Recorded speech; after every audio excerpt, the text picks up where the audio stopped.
Апа, неге осы қазақтың келіндері орамалсыз жүрмеу керек? Жарығым, әйел орамал тақпаса, арын ұмытады. Күйеуінің барын ұмытады, шашы тамаққа түседі, өзіне келген қонақтың назары түседі. Ал сәлем салмаса ше? Сәлем салмаса, өзін сыйлайтын қайната, қайнағадан айырылады, тегін батадан қайырылады. Келін міндетті түрде халат, ұзын көйлек, орамал киіп келін боп шауып жүру керек пе? Қызғалыптан әйел болуға көндіретін ол сәлемі, жат жұрттың алдындағы әдебі. Қыз күнін қиып, қыдыруын тиған қатын болады, қатын болған адам қазанға, отқа жақын болады. Құрсағын кеңітіп, бала тапқан кең болады, 62 тамырын иіткен ана болады.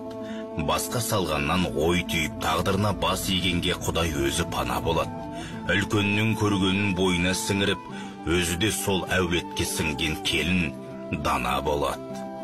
Бәрін бір келін байғұсқа жүктейді қазақ. Балам, жақсы келін ата-анасын бағады. Ата-анасы ұнатқанды отағасы жылатпайды. Кемінде 6 бала тапқанның не айтса да сөзінің құнары болады, қамықса қарайтын шырағы болады. Аз бала тапқанның тыпыршып айтар ұраны болады, көп баласы бардың шөлдетпейтін бұлағы болады. Әйел келін болмаса керім болмайды, ана болмаса ене болмайды, ене бола алмаса әдепті келіні және болмайды. Бәрі әйелге байланысты емес қой, ер азаматта жәрдем беру қажет. Дұрыс, азамат таппаса ақшада береке болмайды. Дүние тапқанмен баққаны көші болса, екі дүниеде сорлайды.